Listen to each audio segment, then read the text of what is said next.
Sa huling part ng ating kwento ay matagumpay na nga na nailigtas ni Lin Yuan ang buhay ng kanyang kapatid na babae na si Linling sa kamay ng Wang family, at nasabi din niya na panahon na daw na sila ay umuwi ng kanyang kapatid sa kanilang bahay. Sa pagpapatuloy, makalipas ang ilang araw ay makikita dito ang mga maraming tao na parabang isa silang grupo ng kulto na nagprotesta. Kanilang sinisigaw sa buong lugar na ang kanila raw kinahaharap ngayon na apocalypse ay hindi talaga maiiwasan. Tanging pagsamba lang sa mga halimaw ang tanging paraan para sila ay makaligtas, kaya kung sino man ang nakarinig sa kanilang panawagan ay sana sumali sila, dahil hindi lang ito sa kanilang sariling kapakanan kung hindi ito ay upang mapapanatili ang huling bahagi ng sangkatauhan. Sinisigaw din itong isang lalaki na nanguna sa kanila na ang insidente raw doon sa sementeryo na niyanig ang buong fortress ay yun ang patunay na darating pa dito ang mas marami pa na mga halimaw, sa madaling salita hindi sila kayang protektahan lahat ng fortress.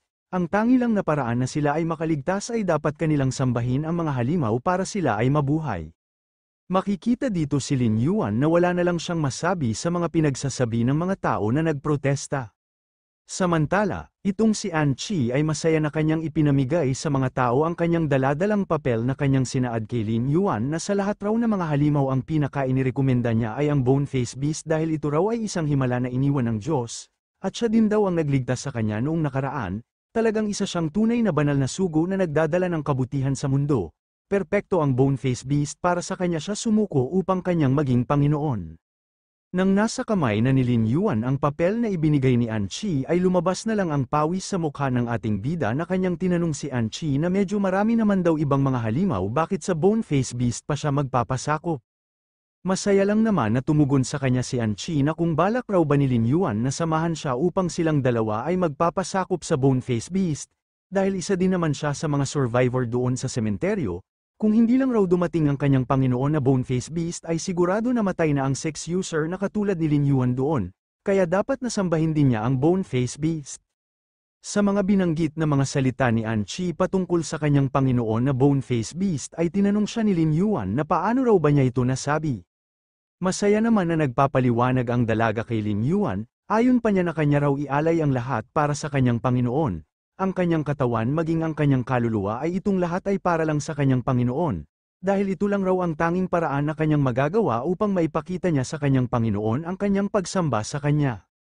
Pero napatigil si An Chi sa kanyang pagsasalita dahil bigla na lang tumalikod si Lin Yuan dahil hindi na niya kinaya ang kadaldalan nitong dalaga. Sambit pa ni Lin Yuan sa dalaga na ang kanya lang raw maipapayo sa kanya na huwag na lang niyang ipagpatuloy ang kanyang binabalak, at sa ngayon ay aalis muna siya dito dahil mayroon pa siyang kinakailangan na gawin.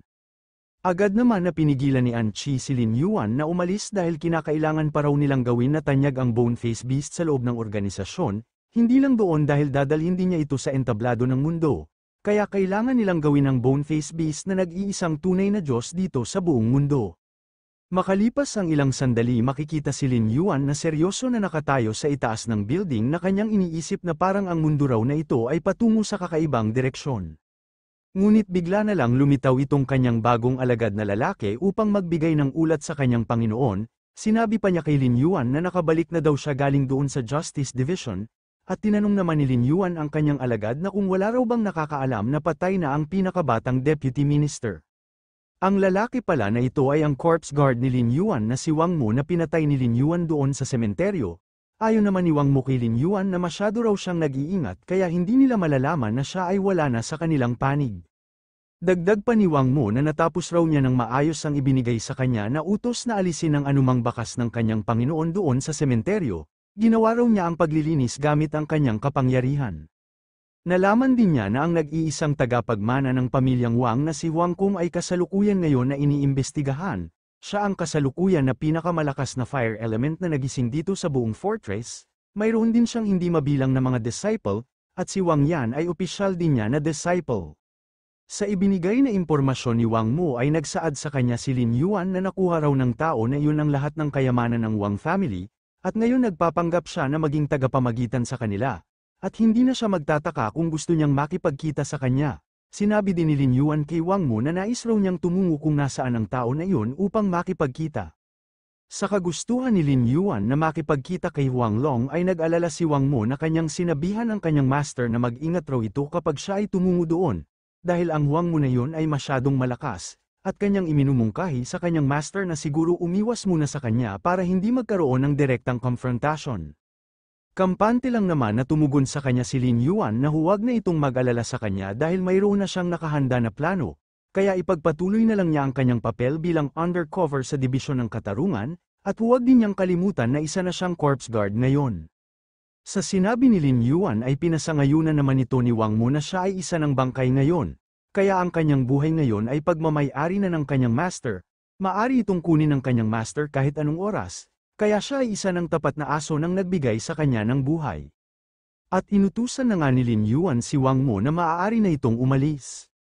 Hintayin na lang niya ang kanyang go signal kapag kanya siyang tatawagan.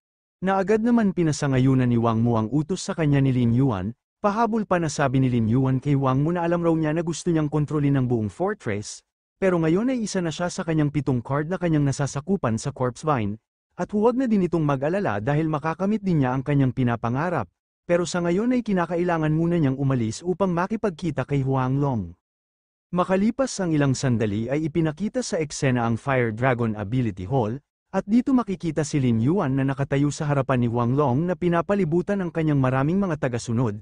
Tanong pa ni Huang Long kay Lin Yuan na kung siya raw ba ang kinatawan ng pamilyang Lin. Sa katanungan ni Huang Long ay wala naman itong takot na pinasangayunan ni Lin Yuan na siya ang kinatawan ng pamilyang Lin para siya ay kausapin. Seryoso lang naman na nagsalita si Huang Long kay Lin Yuan na tulad raw sa kanyang nalaman kanyang nakuha ang lahat ng mga ari-arian ng pamilyang Wang, at bilang tagapagpayo, ay nararapat lang na kanyang matulungan ang pamilyang Wang na malutas ang hindi pa nila natapos na sama ng loob sa isang pamilya. Matapos magsalita si Huang Long ay agad naman niyang itinapon sa harapan ni Lin Yuan ang kanyang hawak-hawak na mga puting damit. Sinabi pa ni Huang Long sa ating bida na mayroong seryosong tono na ang kanyang nakakatandang babae na kapatid ay dapat na magpakasal sa ikalawang anak ng pamilyang Wang, ngunit ang buong pamilyang Wang ay namatay sa insidente ng ghost marriage. Kahit hindi pa nila nalaman kung sino talaga ang pumatay sa kanila ay dapat ang pamilyang Lin ay magbayad kapalit ang kanilang mga buhay. Tanong pa ni Lin Yuan kay Huang Long kung ito raw bang damit na kanyang hinagis sa kanya ay mga damit na pangluksa, habang itong mga tagasunod naman ni Huang Long ay kanilang tinawanan ang reaksyon ni Lin Yuan nang kanyang nakita ang mga damit na pangluksa. Ayon naman ni Huang Long kay Lin Yuan na tama raw ang kanyang katanungan na ang mga damit na kanyang hinagis ay ang mga damit pangluksa, 3 araw simula ngayon ay dapat suotin ng kanyang pamilya ang mga damit na kanyang ibinigay at pagkatapos magsunog sila ng uling para silang lahat ay magpakamatay. Matapos nilang magpakamatay ay ang sama ng loob ng pamilyang Wang sa pamilyang Lin ay doon na niya malulutas. Sa mga sinabi ni Huang Long sa ating bida ay kampante lang naman siyang tinanong ni Lin Yuan na kung paano raw ba kapag hindi siya papayag sa kanyang mga kagustuhan na sila ay magpakamatay. Nakaramdam naman ng inis si Huang Long sa binanggit na salita ni Lin Yuan na kanya siyang sinabihan na dito raw sa loob ng fortress ay walang sino man ang maaring tumanggi sa gustong mangyari ng isang tao na nag-awaken. Kung maglakas man sila ng loob na tumanggi sa kanilang kahilingan, ay mayroon itong kapalit na mas masahol pa sa kamatayan na parusa. Pero agad lang naman ipinakita ni Lin Yuan ang kanyang suot na bracelet na mayroong numero na 17. Tinanong pa niya kay Huang Long na gaano raw ba talaga kalakas ang isang nag-awaken. At dapat din niyang malaman na siya din ay nag-awaken katulad niya. Dagdag pa ni Lin Yuan kay Huang Long na siya raw ay nakapasa na sa kwalifikasyon para sa pagsusulit ng mga nag-awaken, nakapagrehistro na din siya bilang pre-awaken. Kung balak raw ni Huang Long na siya ay patayin bago ang magaganap na exam ay ang ibig sabihin lang nito ay lumabag siya sa batas ng legislative, kahit siya pa raw ay isang tao na nag-awaken ay papatayin pa rin siya ng mga Doomsday Envoy ng Fortress dahil siya ay nagkasala. Dahil sa paliwanag ni Lin Yuan ay hindi makapaniwala ang mga tagasunod ni Huang Long na napapatanong kung talaga raw ba na siya ay nakapasok sa Free Awaken, pero paano raw ba itong nangyari dahil isa lang naman siyang normal na estudyante, maaring nagkamali lang ang intel na tumingin sa kanya. Dahil doon ay natatawa na lang itong si Huang Long na kanyang sinabihan ang ating bida na talagang kanya pa raw ginamit ang Awaken ng exam bilang kanyang kalasag, hindi raw talaga niya inaasahan na siya ay matalino, ngunit sa kasamaan na palad ay talagang pumunta pa siya dito sa kanyang teritoryo, kaya maaari niya siyang patayin at ibigay ang sisi sa ibang tao. Hindi naman natakot si Lin Yuan sa pangbabanta ni Huang Long bagkus kanya lang itong tinanong na kung hanggang saan raw ba talaga ang kanyang galit sa kanila. Maaari ba nila itong pag-usapan ng masinsinan, may mga paraan para malutas ang mga problema nang hindi lumala ang sitwasyon, Dagdag pa ni Lin Yuan kay Huang Long na hindi raw ba talaga niya naisip kung bakit siya pumunta dito nang siya lang mag-isa. Dahil sa sinabi ni Lin Yuan ay hindi na nga mapigilan ni Huang Long ang kanyang sarili kung hindi kanyang pinakawalan ang kanyang malakas na kapangyarihan na fire ability sa kanyang buong paligid na kanyang sinabihan si Lin Yuan na ipapakita raw niya sa kanya kung ano talaga ang totoong kapangyarihan ng totoong nag-awaken. Dagdag pa niya kay Lin Yuan na wala na raw kabuluhan ang kanyang mga plano, dahil ngayon dito na siya mamamatay. Pero kahit na ganoon ay hindi naman nabahala si Lin Yuan sa ipinakitang kapangyarihan sa kanya ni Huang Long bagkus nakatayo lang ito na hindi man lang nakaramdam ng pinsala sa kanyang katawan kahit ang mga alagad ni Huang Long ay masyado nang nahihirapan sa sobrang init ng apoy ng kanilang boss. Kampante pa na nagsalita si Lin Yuan kay Huang Long na sinabi na raw niya sa kanya kanina na hindi niya siya mapapatay. Mas lalo pang nakaramdam ng pagkabigla itong mga tauhan ni Huang Long dahil tinanong ni Lin Yuan ang kanilang boss na kung ano na raw ba ang kanyang gagawin sa kanya ngayon. Samantalang itong si Huang Long ay seryoso niyang tinitingnan si Lin Yuan na anumang oras ay kanya na itong atakihin.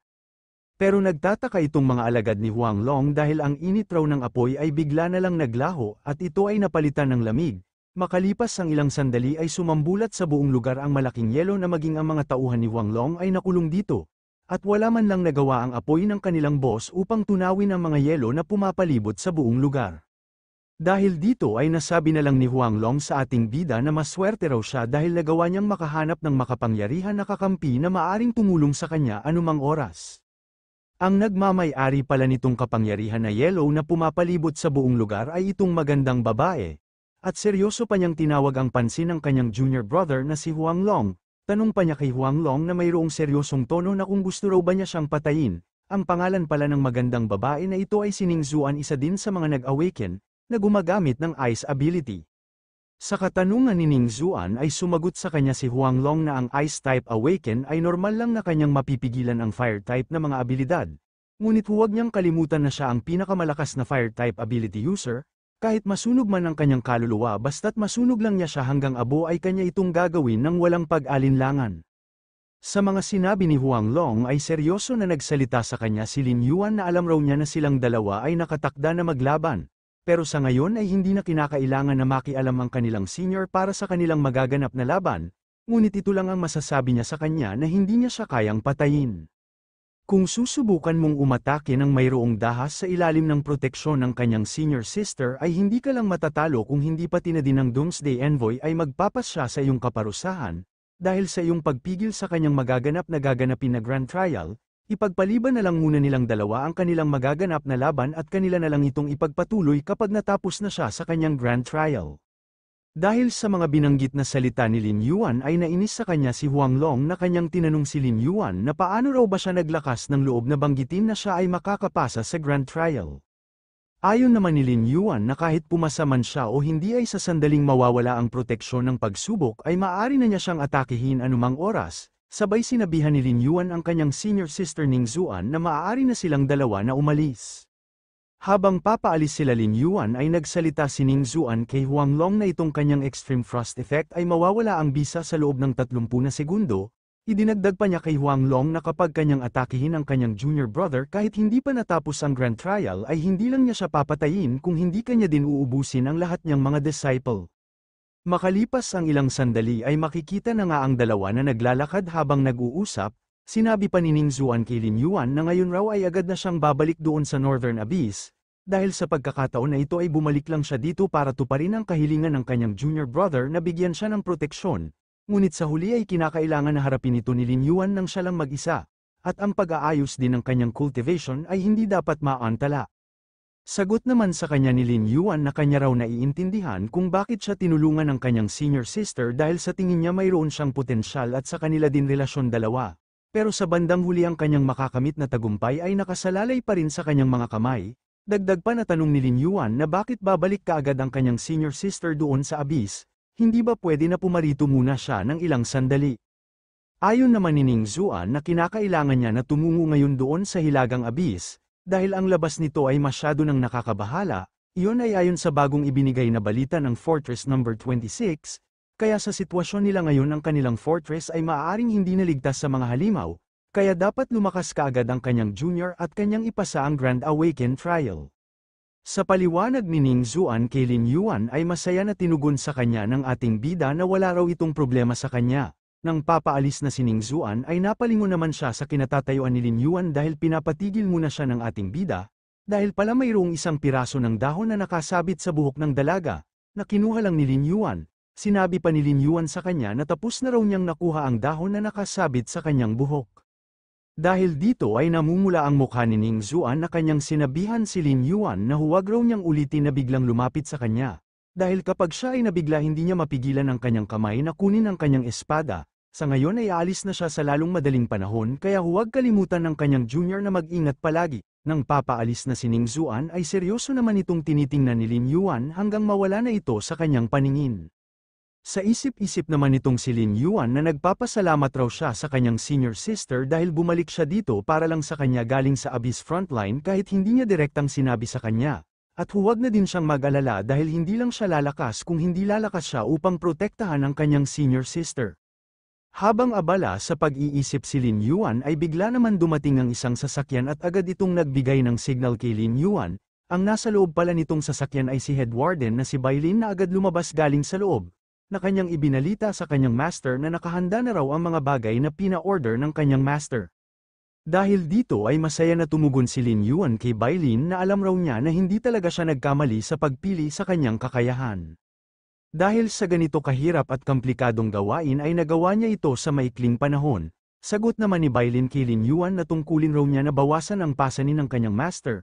Ngunit mayroon lamang iilang humahadlang sa pagproseso, pero matapos niyang ihagis ang asawa at mga anak ng lalaking may hawak ng susi sa Blackwater Prison ay napilitan din itong pumirma ng kontrata.